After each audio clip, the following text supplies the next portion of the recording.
Na semana passada, em vídeo para a TV, já mostrei aqui do que realmente se trata o projeto Escola Sem Partido e como um simples cartazinho a ser pendurado nas salas de aula de todo o Brasil, contendo os deveres do professor diante dos alunos, vem incomodando a esquerda brasileira, especialmente a petista, que diante de tantas perdas de poder político em função das descobertas dos crimes do partido, precisa se agarrar à manutenção dessa liberdade de adestrar mentalmente os estudantes do Brasil. Eu também comentei que a militante de esquerda disfarçada de procuradora do Ministério Público Federal Débora Duprá emitiu uma suposta nota técnica que na verdade é um panfleto ideológico esquerdista contra o projeto, que num ataque político fajuto típico de ativista ela diz se inspirar no inconformismo com a vitória das diversas lutas emancipatórias. E depois ainda confessa que considera a escola um lugar estratégico para a emancipação política, seguindo, como eu comentei, a cartilha de Antônio Gramsci, o ideólogo comunista italiano, que propôs para a tomada do poder político, primeiro, a revolução cultural através da infiltração de militantes de esquerda nos centros disseminadores de ideia da sociedade e nos órgãos de Estado. Mas por que eu cheguei onde cheguei? Porque eu tenho por detrás de mim um movimento. Eu tenho por detrás de mim uma grande parte dos estudantes do PT, a CUT, a base da Igreja Católica, que ia se pensar em organizar a sociedade. Dali 20 ou 30 anos, a gente iria ter 30% da sociedade já socialista, e aí sim a gente poderia disputar o poder e ganhar. Hegemonia, no sentido gramsciano, é isso, quando mesmo aqueles que são vítimas ou são adversários incorporam os teus valores.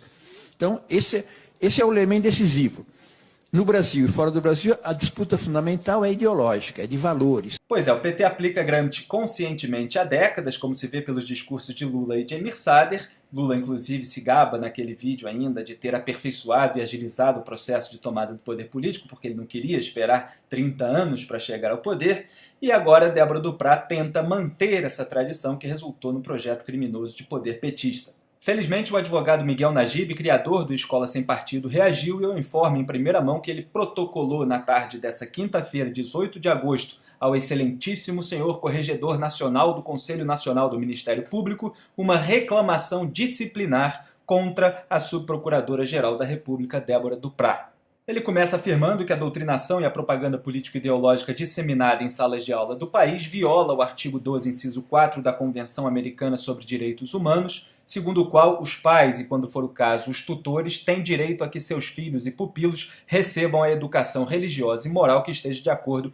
com suas próprias convicções. E Najib relata, veja bem, que havia solicitado o agendamento de uma audiência com Débora Duprá, Procuradora Federal dos Direitos do Cidadão, para tratar de questões do Escola Sem Partido, e recebeu da assessoria a seguinte resposta, de que não será possível recebê-lo em razão de outros compromissos já assumidos. Perplexo com a resposta, que nem mesmo acenava com uma data futura para a realização da audiência, Najib já se preparava para reiterar o pedido, como ele escreve, quando foi surpreendido pela notícia de que a titular havia emitido nesse mesmo dia a seguinte nota técnica, que é aquela que eu comentei aqui. Escreve Najib, com a nota técnica, a primeira emitida no ano de 2016, Duprá esclareceu de maneira inequívoca o significado da expressão outros compromissos já assumidos, utilizada em sua mensagem do dia anterior. Trata-se dos compromissos ideológicos da notória ativista Débora Duprá. Pautada por esses compromissos, a referida servidora pública, que tem por atribuição legal atuar na defesa dos direitos constitucionais do cidadão perante o poder público,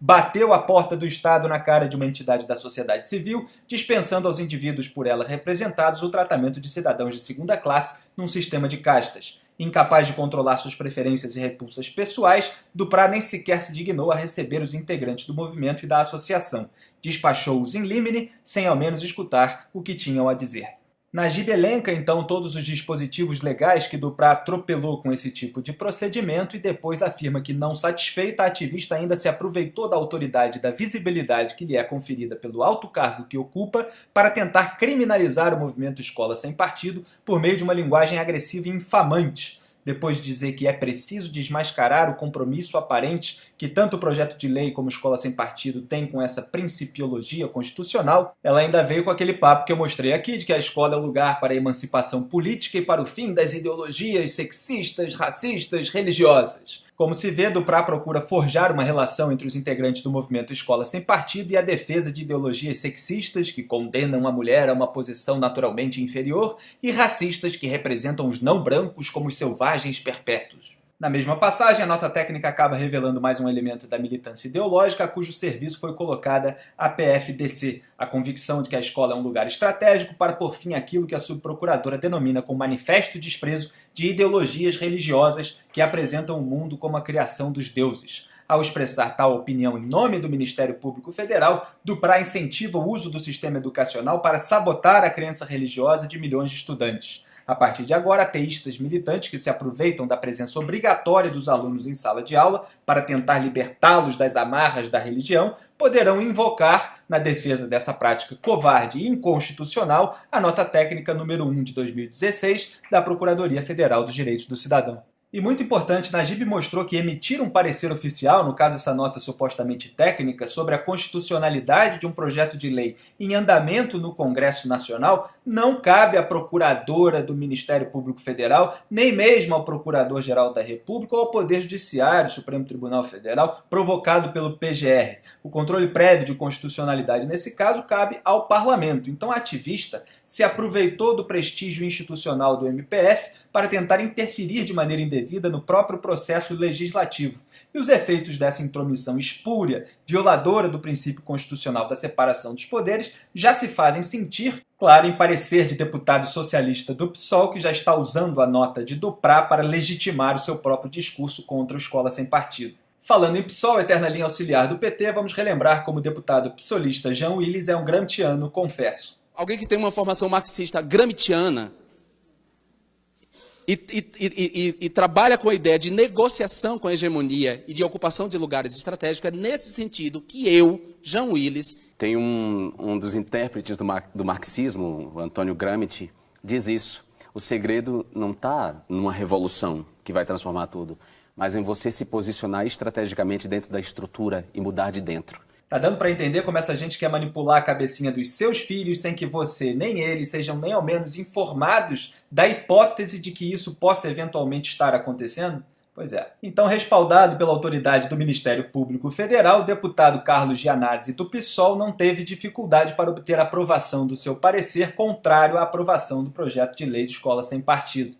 Vale ressaltar que a aludida nota técnica foi emitida sem que houvesse nenhum procedimento instaurado na PFDC. Miguel Najib mostra ainda que a lei não prevê que a procuradora opine de ofício sobre aquilo que lhe der na telha. Najib mostra então que Duprá se intrometeu no amplo debate que está acontecendo no país, inclusive na internet, e que se ela quisesse realmente opinar sobre o assunto, que escrevesse um artigo em seu próprio nome e buscasse um veículo para publicá-lo como qualquer pessoa. Ao usar o peso do seu cargo para tentar desequilibrar esse debate em favor da tese que desfruta da sua simpatia pessoal, a procuradora violou o princípio constitucional da impessoalidade. Se Duprá possuía alguma antipatia por essas propostas, como deixa claro o tom passional e desequilibrado da nota técnica, e se já havia assumido outros compromissos, como teve o cinismo de dizer na mensagem que se negou a receber o Escola Sem Partido, era seu dever declarar-se suspeito e remeter o caso ao seu substituto legal a fim de que os integrantes do movimento e da associação pudessem ser ouvidos. Em vez disso, Duprá chamou o caso a si e atuou com surpreendente rapidez